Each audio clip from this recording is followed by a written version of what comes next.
ចាជំរាបសួរបងប្អូនថ្ងៃនេះខ្ញុំរៀបចំដុតមាន់ចាបានមាន់យកមកដុតនេះអត់ដុតទាំងមូលទេកាប់វាទៅស្រួលអញ្ចឹងយើងប្រឡាក់គ្រឿងគ្រូណាចាតាមការចូលចិត្តមានស្ករមានទឹកស្អ៊ីវមានប្រេងល្ងហើយប្រេងខ្យងអីចឹងណា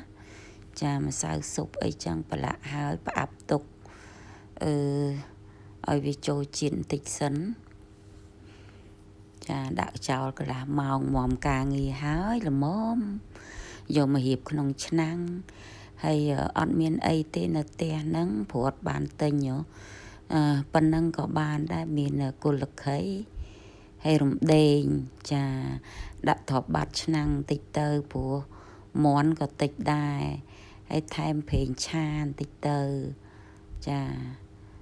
ចាក់ប្រេងឆាចាហើយទៅថែមខ្ញី5-6 គ្រាប់5-6ចំណិតចឹងណាបងប្អូនដើម្បីឲ្យឈ្ងុយចាដុតមាន់នេះដុតជាមួយស្ពៃក្តោបបងប្អូនចា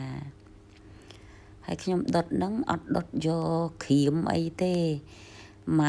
កឆ្អិនល្មមមកក្រហមល្មមញ៉ាំអាហ្នឹងបើបានឆ្ងាញ់បើយើងដុត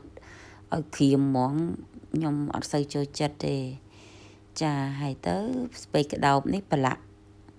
ជាមួយអាទឹកមាន់ហ្នឹងចាយកមករៀបដាក់ក្នុងឆ្នាំង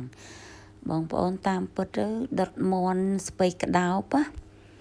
អត់សូវឆ្ងាញ់ទេបងប្អូនចង់និយាយថាបន្លែបើសាច់វាឆ្ងាញ់ហើយតែបន្លែស្ពៃក្តោបដុតមាន់អត់ឆ្ងាញ់ដូចត្រយូងចេកទេត្រយូងចេកដុតឆ្ងាញ់ជាងចាតែខ្ញុំអត់ដឹងទេណាគ្រាន់តែនេះតាមការចូលចិត្តរបស់បងប្អូនតែខ្ញុំញ៉ាំទៅអត់ឆ្ងាញ់តែសាច់មាន់ឆ្ងាញ់មាន់ឆ្ងាញ់តែបើបន្លែវិញអត់ទេបើត្រយូងចេកអានឹងឆ្ងាញ់ចា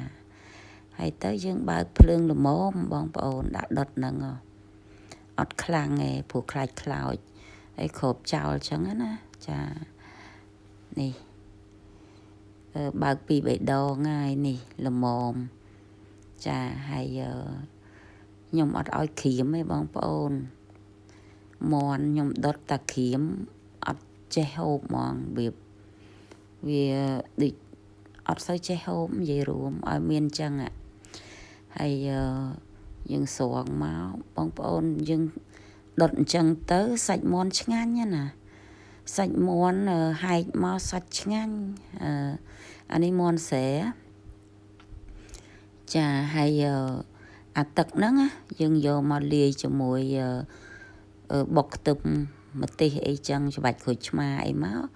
ដាក់ទឹកនឹងលាយមកបងប្អូនជ្រលក់សាច់មាន់ចាឆ្ងាញ់ចារួចរាល់ហើយអរគុណបងប្អូនអរគុណច្រើនដែលបានតាមដានការធ្វើម្ហូបរបស់នាងខ្ញុំអរគុណចា